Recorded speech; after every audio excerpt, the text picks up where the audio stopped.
boy! Welcome back to Advocacy Alchemy with Professor Ross. Today we have a good one, guys.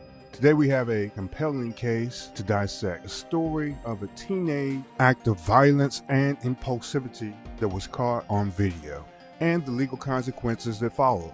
This case of Nicholas Kyle Hoffman, a 17-year-old who intentionally ran over his classmate, Logan Dandley, in the town of Edgewater, Maryland.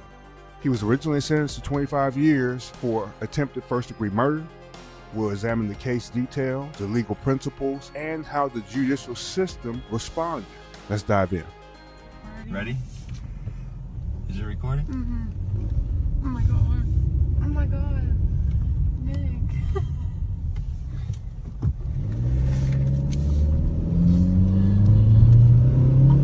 What's up, boy? What's up, boy? Nick! Nick! Fuck yeah.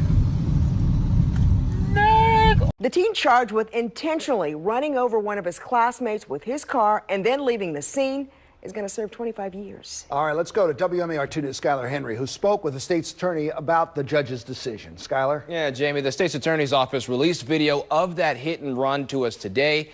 In it, you can clearly see and hear Nick Hoffman hitting another student with his car. We want to warn you, the footage you're about to see may be a little disturbing to watch. It's recording. Ready?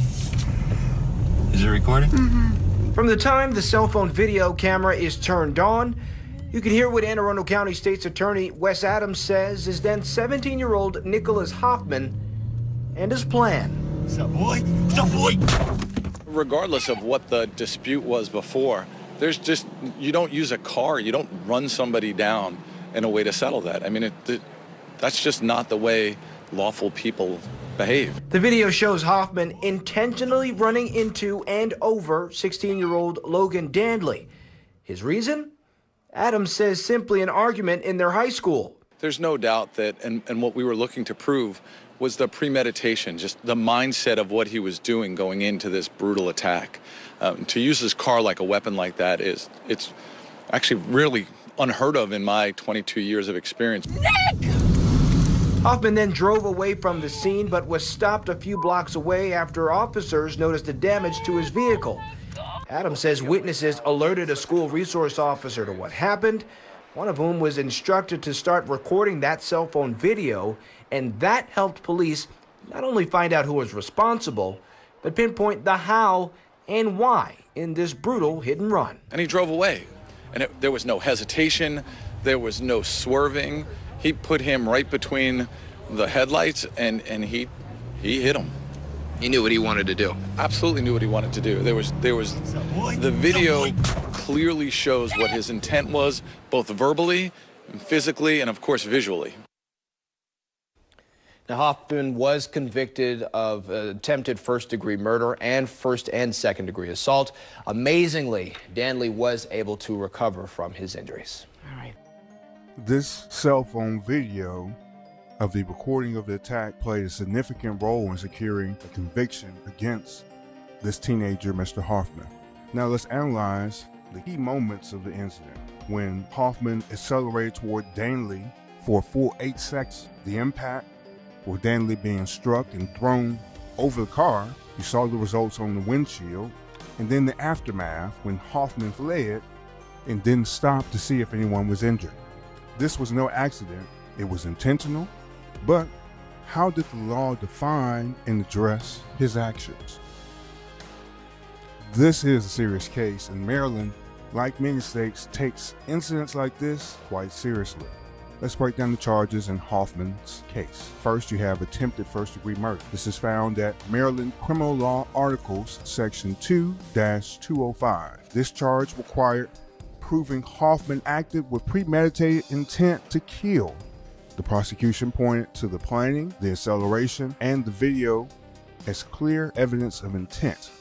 Number 2, attempted second-degree murder. This is found at Section 2-206. This one is defined as even if premeditation can't be established, the deliberate attempt to inflict fatal harm is enough for the lesser offense.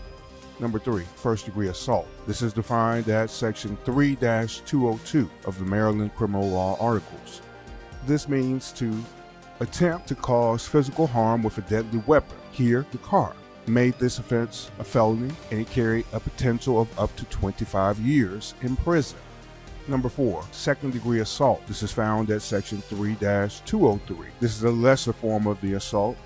I will point out that this statute has a portion that's specific to intentionally causing physical injury to certain individuals. And remember, when they qualify these certain individuals, usually people like police officers or people of a certain age.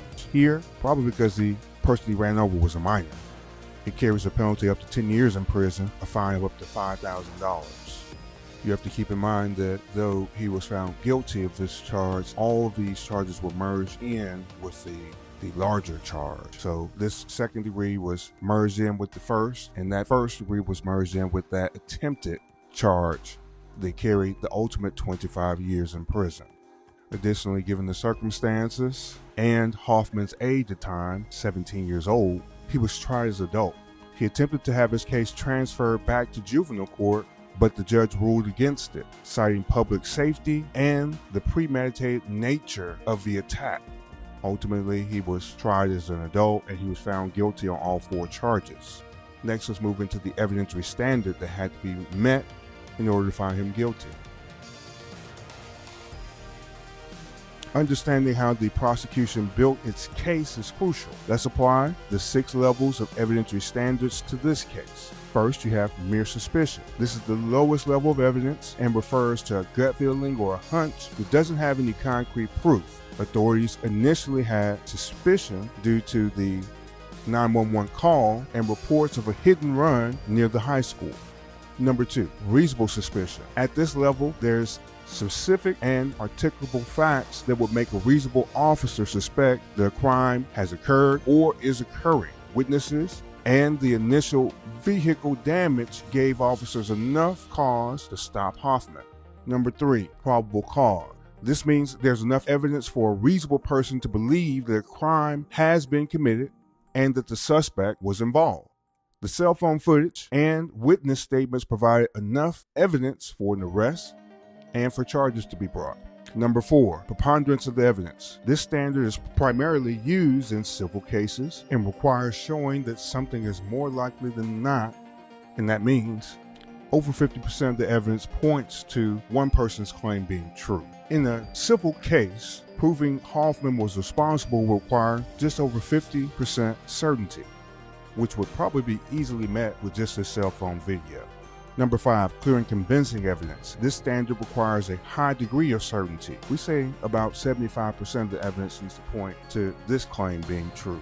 Not as high as beyond a reasonable doubt, which is next, but this is used also in civil cases, those like fraud cases, administrative hearings, driver's license control cases, things of that nature. This also could be the standard during a bond hearing to determine if a person will be granted a reduced bond. Here, Hoffman's own recorded words and the detailed planning, along with the culmination of his attempt to cover up the crime, left little doubt of his guilt. Number 6, beyond a reasonable doubt. This is the highest standard of proof in criminal law. It requires near certainty of a person's guilt. Remember, that takes about 90 to 95% of the evidence pointing to the suspect, here Mr. Hoffman, committing this crime.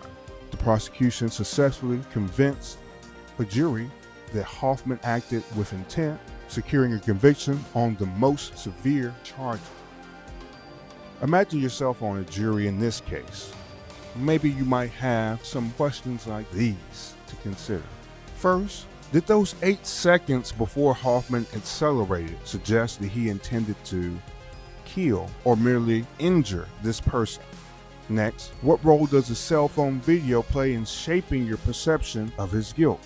Third, should his age, remember he's 17, and potential for rehabilitation, does that warrant a lesser sentence? And number 4, how does his post-attack behavior, the fleeing and the lying, affect your view of his remorse and accountability? The judge ultimately found his actions were deliberate, dangerous, and warranted a lengthy prison sentence. Now, I will let you know that this case was submitted to just a bench trial, meaning directly to the judge with no jury. Now, do you think this case would have gone differently had it been submitted to a jury of 12 people? The outcome could have been different depending on how they interpreted intent and Hoffman's state of mind. But you still have to deal with that video. The video is fairly telling. The Nicholas Hoffman case serves as a stark reminder that impulsive, reckless actions can have life-altering consequences. Look, a 25-second cell phone video shows how quickly a child's life can change. Social media bravado, peer pressure, and teenage immaturity can spiral into criminal liability. Key takeaways from today's lecture: intent matters in criminal law. Accidents and intentional acts are treated very differently. Video evidence can make or break a case. Without this footage, could Hoffman have convinced a jury this was all accident? The justice system does not always grant leniency because you're young, especially when public safety is at risk. What do you think? Was the 25-year sentence just, or should Hoffman have been given more consideration due to his age? To give you a bit of background, what happened since he's been originally convicted, his sentence has been reduced. Back in 2022, the same judge reconsidered and reduced his sentence to 18 years and then 5 years of probation. Still quite a long time. He must do at least 50% of that time before he can be released. So he has to do at least 9 years, and that's coming up here in a couple years, and then he'll go on supervised probation. Leave comments below. Please like and subscribe for more legal breakdowns. Remember, this is Advocacy Alchemy, and I am Professor Ross. I'll see you tomorrow. Everyone have a great day.